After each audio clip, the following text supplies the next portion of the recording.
네, 반갑습니다. 오늘 이 영상을 끝까지 보신 후엔 시간 복잡도의 개념을 알게 되고 여러 예제를 통해서 시간 복잡도를 표현하는 방법을 이해하게 됩니다. 자, 그럼 오늘도 고고싱!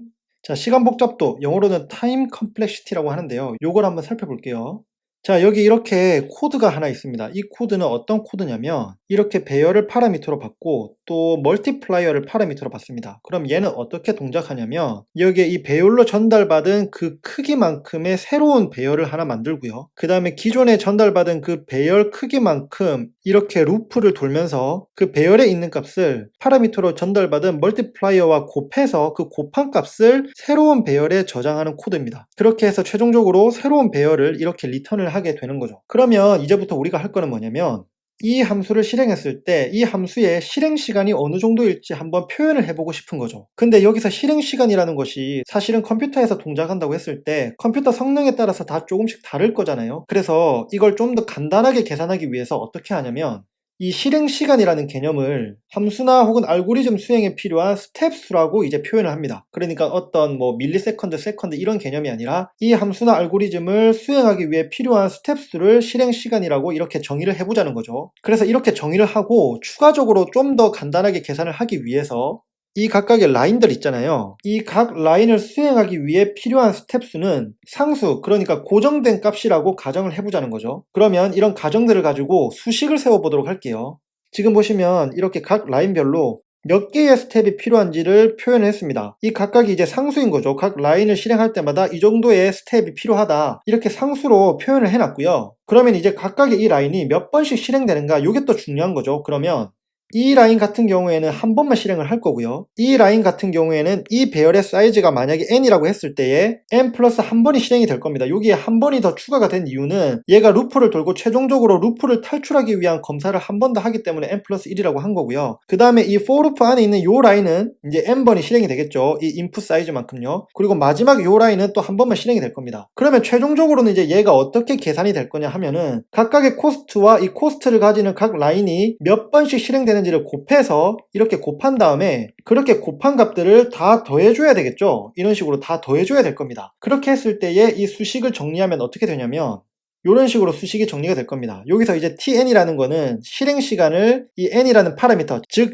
여기 이 배열 인풋 사이즈의 크기를 말하는 거죠. 이 인풋 사이즈에 따라서 이 실행 시간이 영향을 받을 거라서 이 tn이라고 표시를 했고요. 그래서 아까 그 수식을 이런 식으로 깔끔하게 정리를 하면 최종적으로는 이런 형태가 나오게 됩니다. 여기서 이제 이 A에 해당하는 부분이 C2 플러스 C3가 될 거고 그 다음에 B에 해당하는 부분이 C1 플러스 C2 플러스 1 이 부분이 될 겁니다. 그래서 식을 간단하게 해주기 위해서 이렇게 치환을 해준 거예요. 이렇게 해서 최종적으로 이 실행 시간은 an 플러스 b가 된 거고 여기서 이 n은 인풋 사이즈인 건데 지금 이 상황에서 이 이상으로 더 정확한 계산을 하기는 조금 어렵습니다. 그리고 또 여기서 주목해 볼 만한 부분은 뭐냐면 이 인풋 사이즈 n이 작을 때는 실행 시간이 크게 의미가 없죠. 이 배열의 크기가 작다면 실행 시간은 뭐 금방 끝날 테니까요. 그래서 사실 우리가 정말 궁금해 할 만한 부분은 n이 점점 증가해서 무한대로 향해 갈 때, 그러니까 이 인풋 사이즈가 계속 증가할 때 이때의 실행 시간이 어떻게 될지가 궁금한 겁니다. 그러면 이 인풋 사이즈 n이 점점 무한대로 갈 때 우리는 어떻게 처리를 해줄 수 있느냐? n이 커질수록 일단 덜 중요한 것은 제거를 할 수 있습니다. 무슨 말이냐면 이 최고차항만 일단 의미가 있어요. 오른쪽에 보시면 여기서 최고차항은 이 부분이죠. 그러면은 이 b 부분, 요 부분은 의미가 없다는 겁니다. 요 최고차항만 의미가 있고요. 여기서 최고차항이라는 것은 이 실행시간 함수가 인풋 사이즈 n에 대한 함수이기 때문에 이 n에 대한 최고차항이 의미가 있다라는 그런 뜻이고요. 그래서 지금 이 항이 최고차항이기 때문에 이 부분 빼고는 다 의미가 없게 되는 겁니다. 그리고 또 최고차항에서도 개수는 의미가 없다. 여기서 개수라는 것은 이 A 부분이죠. 이 A 부분은 의미가 없다. 그렇게 했을 때에 최종적으로 이 실행 시간을 어떻게 표현할 수 있냐면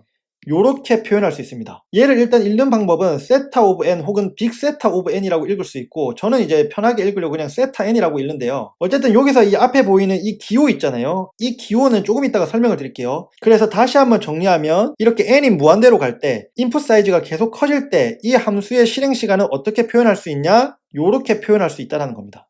자, 그러면 n이 인풋 사이즈가 무한대로 갈 때에 이 인풋 사이즈가 커질수록 덜 중요한 것은 제거하는 이런 접근법, 그래서 최고차항만 남겨두고 또 최고차항의 개수는 의미가 없기 때문에 그 개수는 제거하는 이런 방식, 이런 분석 방식을 뭐라고 하냐면 점근적 분석이라고 합니다. 영어로는 asymptotic analysis라고 하는데요. 아까 앞에서 보셨던 것처럼 n으로 표현되는 임의의 함수가 그 n이 무한대로 갈 때 이 임의의 함수는 어떤 함수 형태에 근접해지는지 분석하는 것을 점근적 분석이라고 하고요. 오른쪽에서 이렇게 세타 n으로 표기하는 이런 표기법을 뭐라고 하냐면 점근적 표기법이라고 합니다. 요거는 뒤에 다시 한번 설명을 할 거예요. 자, 그럼 정리를 하겠습니다. 시간 복잡도라는 것은 함수의 실행 시간을 표현하는 것을 의미를 해요. 근데 이때 어떻게 표현을 하냐면 주로 점근적 분석을 통해서 실행 시간을 단순하게 표현을 하고요. 이때에 어떤 표기법으로 표현을 하냐면 점근적 표기법을 통해서 표현을 합니다. 그래서 시간 복잡도라는 것은 함수의 실행 시간을 점근적 분석을 통해서 점근적 표기법으로 표현하는 것을 시간 복잡도라고 한다. 그렇게 이해를 하시면 될 것 같습니다. 자, 그래서 다시 처음 코드로 돌아와서 우리가 방금 살펴봤던 요 개념으로 이 함수의 시간 복잡도를 표현을 하면 바로 세타 n이 된다. 이렇게 이해를 하시면 되겠습니다. 그러면 이제 점근적 표기법을 한번 살펴볼게요. 자, 여기 새로운 코드가 있습니다. 이거는 아까랑은 다른 코드인데요. 얘는 어떤 기능을 하는 함수냐면 여기 인테저 배열로 인풋을 받습니다. 그리고 거기에 타겟을 파라미터로 또 전달받아요. 얘는 어떤 거냐면 이 배열에 이 찾으려는 타겟이 있는지 없는지를 확인해서 있으면 true, 없으면 false를 리턴하는 그런 함수입니다. 그래서 코드를 보시면 여기서 루프를 통해서 이 배열에 있는 인풋 데이터들을 다 하나하나씩 확인을 해요. 그래서 찾으려는 타겟과 같으면 이렇게 true를 바로 리턴한 뒤에 함수를 종료시키는 거고요. 끝까지 다 갔는데도 찾는 타겟이 없었다면 최종적으로 false를 리턴을 하게 되는 겁니다. 이해가 되시죠? 자, 그러면 이제 이 함수의 시간 복잡도를 구해보도록 하겠습니다. 근데 문제는 여기서 시간 복잡도를 구해보려고 하니까 이 함수의 파라미터 데이터에 따라서 실행 시간이 조금씩 다를 것 같아요. 왜냐하면 예를 들어서 이런 인풋이 있다고 해보겠습니다. 여기 배열이 이렇게 있는데 이 배열에서 만약에 찾으려는 숫자가 이 앞쪽에 있으면은 이 함수의 실행 시간은 빨리 끝날 거고, 반면에 찾으려는 숫자가 이 뒤쪽에 있으면은 이 함수의 실행 시간은 오래 걸릴 거잖아요. 그래서 이 함수의 파라미터 데이터에 따라서 실행 시간이 조금씩 다를 수가 있다는 거죠. 그러면 이런 경우에는 케이스에 따라서 분류를 해서 확인해 보는 게 좋은데요. 이런 식으로 케이스를 한번 분류해봤습니다. 베스트 케이스는 뭐냐면 찾으려는 숫자가 그 배열의 0번째에 존재를 하는 거죠. 그러니까 요 위치에 존재를 하는 겁니다. 이때는 완전 베스트죠. 이때는 딱 한번 확인하고 끝나게 되는 거니까요. 근데 반면에 최악의 케이스, 월스트 케이스는 뭐냐면 찾으려고 하는 숫자가 맨 마지막에 있거나 아니면 아예 이 배열에는 존재하지 않는 경우에 이때는 최악의 경우죠. 이때는 이 배열의 사이즈가 n이라고 했을 때에 n번을 확인을 해줘야 되기 때문에 이 케이스는 최악의 케이스, 그러니까 월스트 케이스가 되는 거죠. 그러면 이 두 경우를 가지고 이 함수의 실행 시간을 어떻게 문장으로 표현해 볼 수 있을까요? 이렇게 표현해 볼 수 있을 것 같습니다. 먼저 이 하한선을 기준으로 설명을 해보면 이 함수의 실행 시간은 아무리 빨라도 상수 시간 이상입니다. 그러니까 이 말은 무슨 말이냐면 가장 빨리 찾을 때는 뭐 한 번만에 찾든 두 번만에 찾든 앞쪽에 있으니까 빨리 찾을 거잖아요. 그러면은 이거는 인풋 사이즈와는 상관없이 대단히 빨리 찾게 되는 이 케이스가 있는 거라서, 그러면 이 함수의 실행 시간은 하한선을 가지고 표현을 했을 때 아무리 빨라도 상수 시간 이상이다, 이렇게 표현을 할 수 있을 거고요. 반면에 상한선, 그러니까 어퍼 바운드를 기준으로 설명을 하게 되면 이 함수의 실행 시간은 아무리 오래 걸려도 이 인풋 사이즈 n에 비례하는 정도를 넘어서지 않는다, 그 이하다, 이렇게 설명을 할 수 있을 겁니다. 그러니까 이 함수의 실행 시간을 표현하는 방법은 하한선을 기준으로 설명할 수도 있고 상한선을 기준으로 설명할 수 있는 겁니다. 즉 아무리 빨라도 이 정도는 걸린다, 이렇게 표현할 수도 있고, 반대로 아무리 오래 걸려도 이 정도를 넘어서진 않는다, 이렇게 표현을 할 수 있는 거죠. 그러면 방금 이렇게 문장으로 하한선을 기준으로 이 함수의 실행 시간을 표현하는 것과 또 상한선을 기준으로 함수의 실행 시간을 표현하는 것을 문장이 아니라 점근적 표기법으로 표현하면 어떻게 되냐면 이렇게 표현할 수 있습니다. 얘는 저는 편의상 빅 오메가 1이라고 읽을 거고요. 그리고 얘는 편의상 빅오 n이라고 읽겠습니다. 그러면 여기서 이 빅 오메가가 의미하는 것은 로어 바운드, 하한선을 의미하는 거고요. 그리고 여기서 빅 오가 의미하는 것은 어퍼 바운드, 상한선을 의미하는 겁니다. 그리고 이 안에 숫자 1로 표현되는 것은 얘는 상수 시간이 걸린다, 그러니까 인풋 사이즈에 상관없이 얘는 상수 시간으로 아주 빨리 처리가 된다, 이런 의미고요. 여기서 n이 의미하는 것은 얘는 인풋 사이즈 n에 비례하는 함수 형태를 띈다, 그렇게 이해를 하시면 되겠습니다. 그래서 이 함수의 실행 시간을 표현할 때는 이렇게도 표현해 줄 수도 있고 혹은 이렇게 표현해 줄 수도 있어요. 둘 다 맞는 표현인데 보통 우리가 worst case를 더 의미 있게 보기 때문에 이렇게는 잘 표현을 하지 않고요. 이 비고 노테이션을 써서 많이 표현을 한다, 그렇게 이해를 하시면 될 것 같습니다. 자, 그러면 이번에는 같은 코드를 케이스별로 시간 복잡도를 구해 보겠습니다. 자, 여기 베스트 케이스가 있고 월스트 케이스가 있어요. 그리고 우리가 바로 앞에서 빅 오메가 노테이션과 빅 O 노테이션을 배웠습니다. 그리고 여기 빅 세타, 저는 편의상 그냥 세타라고 할게요. 이 세타 노테이션은 이제 곧 설명을 드릴게요. 자, 그럼 베스트 케이스는 뭐냐? 아까 앞에서도 설명드렸던 것처럼 바로 첫 번째에 찾으려는 데이터가 있는 경우겠죠. 그러면 이 경우에는 로어 바운드로 표현을 하든 어퍼 바운드로 표현을 하든 둘 다 상수 시간에 끝나게 됩니다. 왜냐하면은 이 첫 번째 위치에 바로 찾았으니까 얘가 로어 바운드든 어퍼 바운드든 무조건 상수 시간에 끝나는 거죠. 그러면은 이 두 개는 이렇게 표기할 수 있습니다. 자, 이런 식으로 이렇게 표기를 할 수 있어요. 그러면 이 말은 무슨 말이냐면 이 함수의 베스트 케이스인 경우에는 로어 바운드도 상수시간, 어퍼 바운드도 상수시간이라는 거거든요. 그러면은 상한선과 하한선, 즉 어퍼 바운드와 로우 바운드가 모두 같다라는 말이기 때문에 이 경우에 이제 세타 노테이션으로 표기할 수 있습니다. 이런 식으로 말이죠. 그래서 이 세타 노테이션은 로어 바운드와 어퍼 바운드가 모두 같을 때, 즉 상한선과 하한선이 같을 때 그때 이렇게 세타 노테이션으로 표현할 수 있는 거죠. 월스트 케이스도 마찬가지입니다. 월스트 케이스일 경우에는 맨 마지막에 찾으려는 숫자가 있거나 혹은 찾으려는 숫자가 이 배열 안에 아예 없는 경우가 월스트 케이스라고 했었잖아요. 그러면 이 월스트 케이스를 이 로어 바운드와 어퍼 바운드로 표현을 하게 되면 얘도 뭐 빼도 박도 못하게 로어 바운드도 이 인풋 사이즈 n만큼 확인해야 되는 거고, 마찬가지로 이 어퍼 바운드 상한선도 어쨌든 이 인풋 사이즈 n만큼 확인을 해야 되는 겁니다. 그래서 월스트 케이스일 경우에 이 실행 시간을 어퍼 바운드와 로어 바운드로 이 부분에 표기를 해주면 이제 이런 식으로 표현을 해줄 수 있는 거죠. 그러면 아까 앞에서 말씀드렸던 것처럼 지금 월스트 케이스의 로어 바운드와 어퍼 바운드가 모두 같은 형태를 띠니까 얘도 마찬가지로 앞에서 봤던 것처럼 세타 노테이션으로 표기해 줄 수 있습니다. 이런 식으로 말이죠. 그래서 이렇게 로어 바운드와 어퍼 바운드가 같을 때, 로어 바운드와 어퍼 바운드가 같을 때 세타 노테이션을 통해서 상한선과 하한선이 아주 타이트하게 가까이 있다, 같은 형태를 띈다, 이렇게 표현을 해준다고 해서 이 세타 노테이션은 타이트 바운드에 사용이 됩니다. 그래서 세타 노테이션은 상한선과 하한선이 동일한 아주 타이트한 바운드를 묘사하는 데 사용이 되는 거죠. 그래서 이게 해석을 할 때는 어떻게 하냐면, 예를 들어서 이 세타 n을 보게 되면 이 월스트 케이스인 경우에 세타 n으로 표기를 한 거 보니까 이 월스트 케이스에서 어퍼 바운드와 로어 바운드 모두 인풋 사이즈 n에 비례한 형태를 띠는구나, 이렇게 해석을 할 수 있는 겁니다. 그래서 한 번에 상한선과 하한선을 다 알려주는 거죠. 이해가 되시나요? 그리고 마지막으로 에버리지 케이스가 있습니다. 이 에버리지 케이스는 뭐냐면 베스트 케이스와 월스트 케이스를 제외한 경우에요. 평균적으로 혹은 일반적으로 어느 정도의 실행 시간이 되겠는가, 이것을 의미하는 건데요. 이 에버리지 케이스를 정의하기가 조금 애매합니다. 그래서 이 경우에는 보통 어떻게 하냐면, 에버리지라고 하면 어느 정도 찾아가다가 절반쯤 가서 내가 찾으려는 숫자가 있었다, 이렇게 보는 거고요. 그러면 절반 정도는 어쨌든 확인을 하는 거니까 2분의 n이 되는 거거든요. 절반 정도 갔으니까. 그러면 얘도 최종적으로는 이 앞에 개수는 아까 앞에서 중요하지 않다 했기 때문에, 왜냐면 지금 우리가 점근적으로 분석을 하기 때문에, 그러면 얘도 최종적으로는 n을 띄게 되는데, 이때 그러면 어떤 노테이션으로 표기를 할 거냐 하냐면 빅오 노테이션을 사용해서 이렇게 빅오 n으로 표현을 합니다. 여기서 빅 오메가로 표현하거나 세타로 표현하기는 약간 애매해요. 이 에버리지 케이스가 뭐 어퍼 바운드는 n으로 확실할 것 같은데 이 에버리지 케이스에서 로어 바운드를 어떻게 봐야 되냐, 이게 조금 애매하거든요. 그러면은 애매한 상황에서 뭐라 말하기가 좀 그러니까 이런 경우에는 그냥 빅오 n을 써가지고 확실한 어퍼 바운드만 얘기를 하는 거죠. 그래서 저는 에버리지 케이스는 이런 식으로만 표현을 하도록 하겠습니다.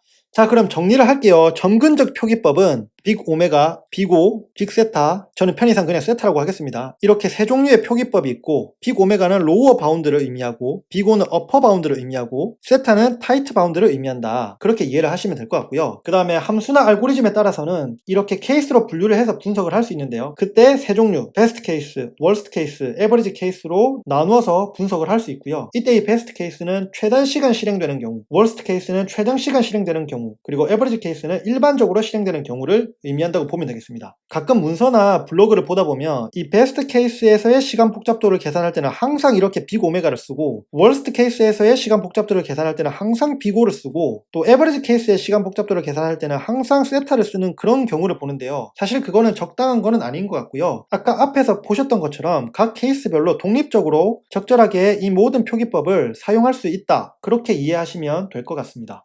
자, 그러면 아까 앞에서 우리가 맨 처음 봤던 함수 있잖아요. 이 멀티플라이어로 배열 안에 있는 값들을 곱해줘서 새로운 배열에 저장하는 그 함수 있잖아요. 이 함수가 왜 세타 n이었냐, 이제는 이해가 되실 거예요. 왜냐하면 이 함수는 사실 빅오 n으로 표현할 수도 있습니다. 그러면 얘는 어퍼 바운드로 표현을 한 거죠. 즉 이 함수는 아무리 오래 걸려도 인풋 사이즈 n에 비례한 정도를 벗어나지 않는다, 그렇게 표현하는 것도 맞는 표현이고요. 반대로 이 함수를 로어 바운드로도 표현할 수 있겠죠. 이 함수는 아무리 빨리 수행해도 이 인풋 사이즈 n에 비례하는 정도의 시간은 걸린다, 이렇게도 표현할 수 있는 거죠. 이것도 맞는 표현입니다. 그러면 결국 빅오 n과 빅 오메가 n 모두 n에 비례하는 형태로 시간이 걸린다라고 표현을 하고 있기 때문에 얘는 이제 타이트한 바운드로 표현할 수 있는 거죠. 그래서 최종적으로는 세타 n으로 표현할 수 있다. 그래서 아까 세타 n이라고 표현을 한 겁니다. 자, 그러면 이번에는 바이너리 서치에 대한 시간 복잡도를 구해볼게요. 바이너리 서치는 뭐냐면은 이미 정렬이 된 데이터들을 저장하는 배열을 인풋으로 받습니다. 그러면 그 배열에서 내가 관심 있는 타겟을 찾거나 그렇게 찾아서 그 타겟의 위치를 반원하는 그 검색을 바이너리 서치라고 해요. 그래서 이 바이너리 서치를 하는 find position이라는 함수가 있습니다. 그러면 이 바이너리 서치, 이 find position의 시간 복잡도는 어떻게 될까요? 얘는 그럼 케이스별로 나눠서 시간 복잡도를 구해보겠습니다. 먼저 worst case인데요. 여기서 worst case는 마지막에 찾는 게 있거나 혹은 이제 찾는 게 아예 없거나 일 텐데, 여기서는 찾는 게 아예 없는 경우로 상정해서 한번 계산을 해볼게요. 자, 그러면 예를 들어서 이렇게 배열이 있습니다. 이 안에 보시면 0부터 140까지 순차적으로 정렬이 이미 되어 있어요. 그리고 이제 찾으려는 값은 105입니다. 그러면 바이너리 서치는 어떻게 동작을 하냐면 아까 앞에서 봤던 함수처럼 처음부터 이렇게 차근차근 확인하지 않죠. 이러면 성능이 떨어지고요. 왜냐하면 이미 정렬이 되어 있는 배열이기 때문이죠. 앞에서부터 순차적으로 찾는 것이 아니라 이 경우에는 이렇게 가운데에서부터 시작을 합니다. 이 가운데에 있는 값과 내가 찾으려는 값을 비교를 해요. 그래서 지금 찾으려는 값이 105기 때문에 105가 70보다 크잖아요. 그러면은 이 아래쪽은 아예 찾을 필요가 없게 되는 겁니다. 왜냐하면 이 배열은 이미 정렬이 되어 있는 배열이었기 때문이에요. 그러면 이 70 위쪽을 다시 확인을 하면 되는 거거든요. 그러면 다음 단계는 어떻게 되냐면 이렇게 이제 이 부분만 검사를 하면 되는 겁니다. 그러면 여기서도 또다시 가운데 부분을 확인을 하면 됩니다. 근데 이 가운데 부분이 지금은 110이잖아요. 110은 105보다 크기 때문에 이번에는 이제 이 부분을 버리게 되고 이제 이 부분만 확인을 하면 되는 거죠. 그래서 이제 이 부분을 확인을 합니다. 다시 또 가운데 부분을 확인을 해요. 90이랑 105랑 비교를 했더니 이번에는 105가 더 크죠? 그러면 이번에는 이 부분은 버리고 이 부분만 확인을 하면 됩니다. 최종적으로 100과 105를 비교를 하게 되는데 105가 더 커요. 그러면 여기서는 내가 찾으려는 게 없게 되는 겁니다. 그러면 지금 이 worst case 에서 몇 번의 횟수로 이 함수가 끝이 났냐, 이게 이제 궁금한 거잖아요. 이걸 알아야 이 함수의 worst case에서의 시간 복잡도를 구할 수 있는 거니까요. 그러면 지금 유심히 잘 보시면 얘가 이렇게 한 번씩 실행할 때마다 사이즈가 이렇게 있었던 게 절반씩 줄어들게 되는 거잖아요. 즉 매번 실행할 때마다 2분의 1씩 사이즈가 줄어듭니다. 그러면 몇 번 만에 이 사이즈가 1이 되는가, 이게 중요한 거거든요. 그러면 얘를 계산하기 위해서 수식으로 표현을 하면 인풋 사이즈를 n이라고 했을 때에 n을 k번 2로 나눠줬더니 최종적으로 1이 되더라. 그러면 이때 이 k를 구하는 게 핵심이거든요. 그럼 얘는 옆에 수식을 좀 쓰겠습니다. 이렇게 되고요.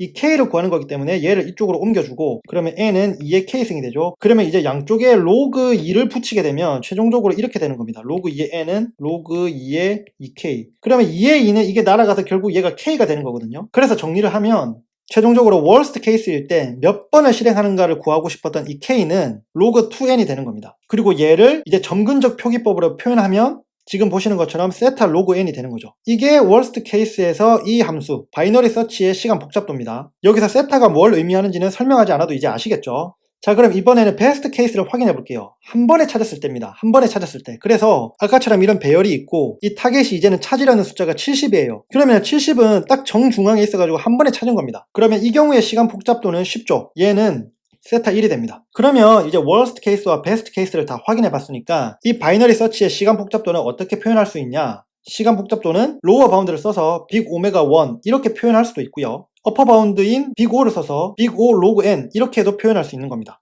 그리고 케이스별로 시간 복잡도도 이렇게 써봤는데요. 요거는 이제 어렵지 않게 이해하실 수 있을 겁니다. 그래서 이 부분은 자세히는 설명하지 않고요. 여기서도 에버리지는 빅 O 노테이션만을 써서 표현을 했다, 그렇게 봐주시면 될 것 같고, 왜 그럼 여기서도 로그 N인지는 사실 증명을 해야 되는데 그냥 결과만 로그 N이다 이렇게 이해를 해주시면 좋을 것 같습니다. 자, 그럼 간단하게 몇 개 예제를 좀 살펴볼게요. 우리가 배웠으니까 한번 써봐야죠.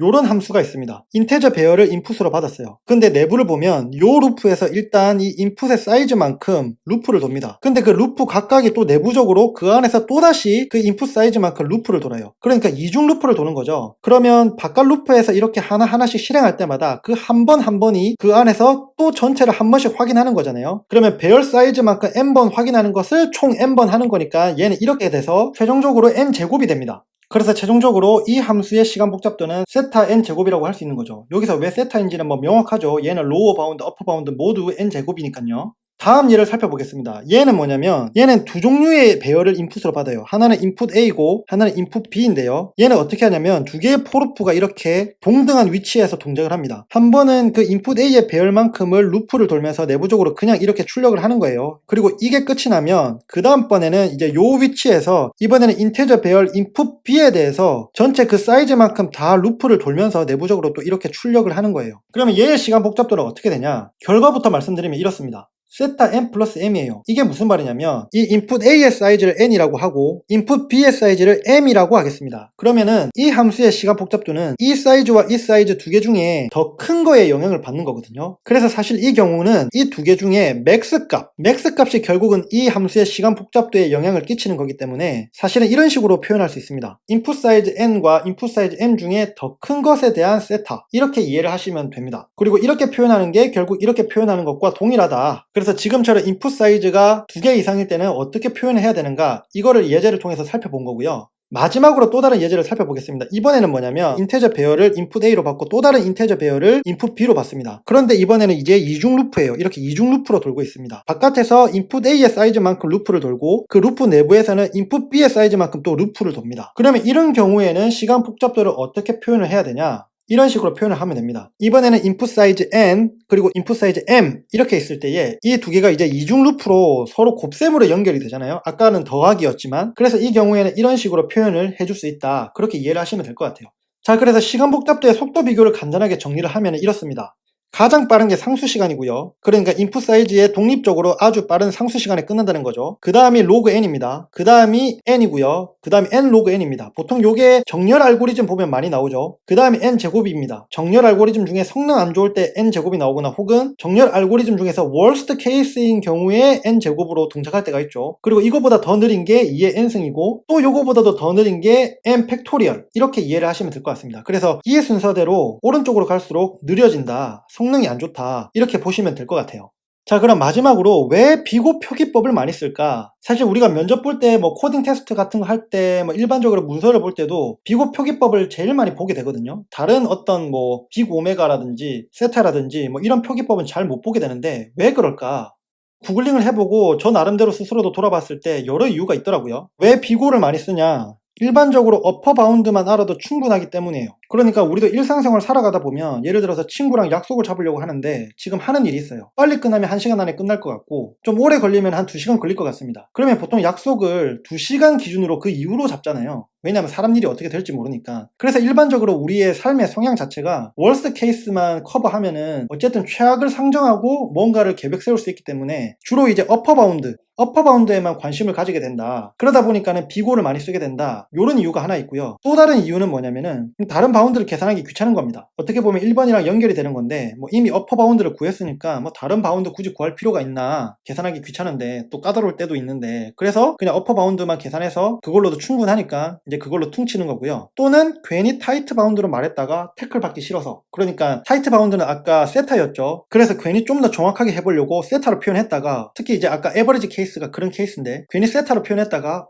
그거 좀 아닌 거 아니야? 논란의 여지 만들고 싶지 않은 거죠. 그래서 그냥 확실한 것만 얘기하고 싶다. 그래서 이제 어퍼 바운드로만 얘기를 하게 된다. 그런 게 있고, 또 다른 건 뭐냐면은 주위에서 다들 그렇게 쓰니까, 그러니까는 뭐 정근적 표기법이 어떤 것들이 있는지는 알겠는데 뭐 다들 그렇게 비고로 많이 쓰니까 뭐 나도 그냥 비고로 쓴다, 이런 케이스도 있고, 마지막 경우는 정근적 표기법의 개념을 잘 몰라가지고, 그러니까 요건 사실 안 좋은 케이스죠. 뭐 예를 들면 빅 오메가를 표현하고 싶었던 건데도 빅5를 썼다거나, 세타로 표현하고 싶었던 건데도 잘 몰라서 그냥 빅5로 썼다거나, 그렇게 이제 정근적 표기법의 개념 자체를 잘 몰라서 그냥 빅5로만 무조건 썼다, 그런 케이스도 있는 거겠죠. 그래서 저도 돌아보면 어느 정도 이런 경우 안에 있었던 것 같고, 지금은 이제 개념을 좀 잘 알아가지고 이제 어떻게 써야 되는지를 잘 알고는 있는데, 사실 상황적으로 뭐 빅5만 써도 틀린 거는 아닌 거니까요. 세타를 써야 될 상황에 빅5를 써도 틀린 거는 아닌 거니까 뭐 개념을 아예 잘못 쓰지 않는 이상은 저도 그냥 빅5를 주로 쓰게 되는 것 같습니다. 재밌는 얘기 하나 해드릴까요? 방금 전에 말씀드렸던 왜 사람들이 비고를 그러면 많이 쓰는가, 이거를 구글링을 좀 하던 중에 누가 이런 댓글을 달았더라고요. 사람들이 비고를 많이 쓰는 이유는 키보드에 오메가와 세타가 없기 때문이다. 되게 설득력 있지 않나요? 저는 그게 가장 큰 이유라고 생각을 합니다.